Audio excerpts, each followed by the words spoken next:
बांके बिहारी लाल की जय। मथुरा के निकट एक गांव में छोटी सी लड़की रहती थी। वृंदावन के निकट होने के कारण वहां से बहुत लोग ठाकुर जी के दर्शन को जाते थे। जब वो छोटी सी बच्ची 5 साल की हुई तो उसके घर वाले बांके बिहारी जी के दर्शन के लिए जा रहे थे। उस समय वाहन बहुत कम थे। उनको दर्शन को जाते देख उस छोटी सी लड़की ने कहा, पिताजी, मुझे भी अपने साथ ठाकुर जी के दर्शनों के लिए ले चलो। पिताजी ने कहा, बेटा, अभी आप छोटे हो, इतना चल नहीं पाओगे। थोड़े बड़े हो जाओ, तब तुम्हें साथ में ले चलेंगे। कुछ समय बीता। जब वो 7 साल की हुई, फिर घर वालों का किसी कारणवश वृंदावन जाना हुआ। फिर उस बच्ची ने कहा, पिताजी, अब मुझे भी साथ ले चलो ठाकुर जी के दर्शन के लिए। लेकिन किसी कारणवश वो उसको ना ले जा सके। बच्ची के मन में ठाकुर जी के प्रति बहुत प्रगाढ़ प्रेम था।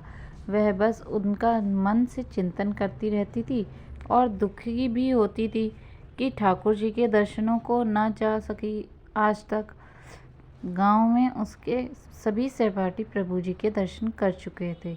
जब वो सब ठाकुर जी के मंदिर और उनके रूप का वर्णन करते तो इस बच्ची के मन में दर्शन की ललक और भी बढ़ जाती। समय अपने पंख लगा के बढ़ता गया। कई अवसर मिले जाने के, पर शायद उसके भाग्य में ठाकुर जी के दर्शन नहीं लिखे थे। जब वो 17 साल की हुई तो उसके पिताजी को उसके विवाह की चिंता हो गई। उसका विवाह तय हो गया। संयोग कहो या उसका ठाकुर जी के प्रति प्रेम, उसका विवाह वृंदावन के सबसे पास वाले गांव में हो गया। वह लड़की बहुत प्रसन्न थी कि अब तो उसको भी ठाकुर जी के दर्शन होंगे। वह विवाह संपन्न हुआ तो वह ससुराल गई। फिर रस्म निभाने के लिए वापस अपने घर आई। 1-2 दिन बाद वो और उसके पति जब वापस अपने घर जा रहे थे तो बीच में यमुना नदी पर उसके पति बोले, तुम कुछ देर इधर बैठो, मैं यमुना में स्नान करके आता हूँ। उस लड़की का चिंतन अब ठाकुर जी की तरफ चला गया और सोचने लगी कि कब ठाकुर जी के दर्शन होंगे। उस लड़की ने लंबा घूंघट निकाल रखा था, क्योंकि गांव है, ससुराल है, और वहीं बैठ गई। फिर वो मन ही मन विचार करने लगी, देखो ठाकुर जी की कितनी कृपा है। उन्हें मैंने बचपन से भजा और दर्शन के लिए लालायित थी। उनकी कृपा से अब मेरा विवाह श्री धाम वृंदावन में ही हो गया। मैं इतने सालों से ठाकुर जी को मानती हूँ, पर अब तक उनसे कोई भी रिश्ता नहीं जोड़ा। फिर सोचने लगी, ठाकुर जी की उम्र क्या हो सकती है। मेरे हिसाब से लगभग 17 वर्ष के ही होंगे। मेरे पति 21 वर्ष के हैं। उसने थोड़े ही छोटे होंगे, इसलिए वो मेरे पति के छोटे भाई की तरह हुए, तो मेरे देवर की तरह हैं। लो, आज से ठाकुर जी मेरे देवर होंगे।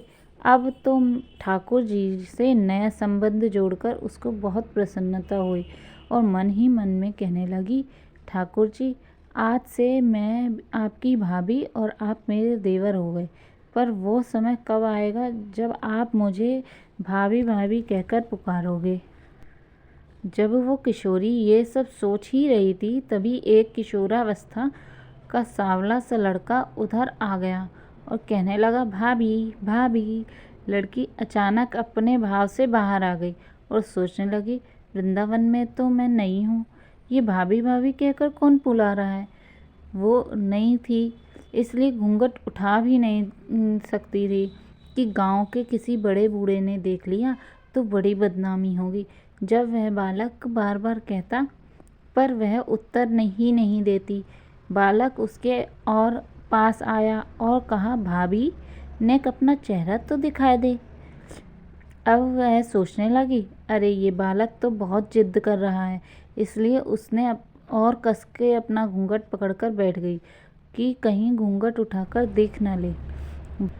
भाभी, आपने ये पर्दा क्यों कर रखा है, हम तो आपके देवर हैं ना।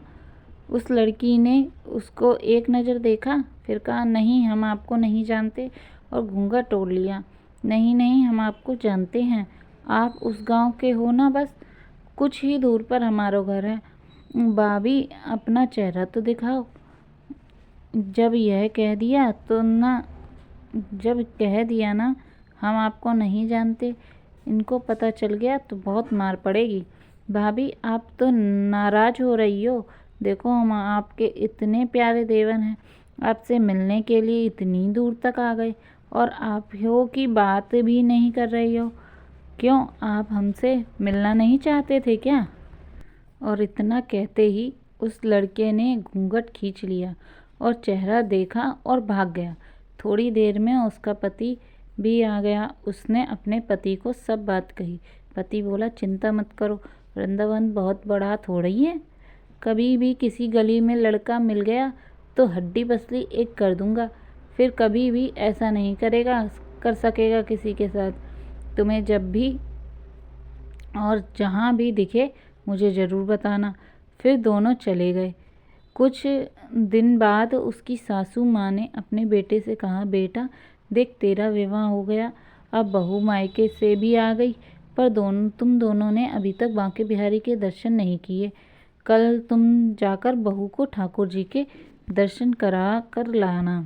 अगले दिन दोनों पति और पत्नी ठाकुर जी के दर्शन के लिए मंदिर जाते हैं। मंदिर में बहुत भीड़ थी। लड़का कहने लगा, देखो तुम स्त्रियों के साथ आगे जाकर दर्शन करो, मैं आता हूँ। जब वो आगे गई पर घूंघट नहीं उठाती। उसको डर लगता कोई बड़ा बूढ़ा देखेगा तो कहेगा कि नई बहू घूंघट के बिना ही घूम रही है। बहुत देर हो गई तो पीछे से पति ने आकर कहा, अरे बावली, ठाकुर जी के सामने हैं, घूंघट काहे को ना खोले? घूंघट ना खोलेगी तो प्रभु जी के दर्शन कैसे करेगी? अब उसने अपना घूंघट उठाया और जो बांके बिहारी जी की ओर देखा तो बांके बिहारी जी की जगह वो ही बालक मुस्कुराता हुआ दिखा। तो वह चिल्लाने लगी, सुनिए ओ जी, जल्दी आओ जल्दी आओ। पति जल्दी से भागा भागा आया और बोला, क्या हुआ? लड़की बोली, उस दिन जो मुझे भाभी भाभी कहकर भागा था ना, ये वही लड़का है, मिल गया। पति ने कहा, कहाँ कहाँ, अभी उसे देखता हूँ, बता तो जरा। तो उसने ठाकुर जी की ओर इशारा करके बोली, ये रहा आपके सामने ही तो है। उसके पति ने जब देखा तो अवाक ही रह गया और वह वहीं मंदिर में ही अपनी पत्नी के चरणों में गिर पड़ा और बोला, तुम बहुत ही धन्य हो। वास्तव में तुम्हारे हृदय में सच्चा भाव ठाकुर जी के प्रति है। हम इतने वर्षों से वृंदावन में हैं पर आज तक हमने ठाकुर जी के दर्शन नहीं किए, और तेरा भाव इतना उच्च है कि ठाकुर जी तुझे दर्शन के लिए चले आए। ठाकुर जी से सच्चे प्रेम से जो भी रिश्ता बनाओ, ठाकुर जी उसे ज़रूर निभाते हैं, जैसे इस कहानी में ठाकुर जी ने देवर का रिश्ता निभाया है। राधे राधे।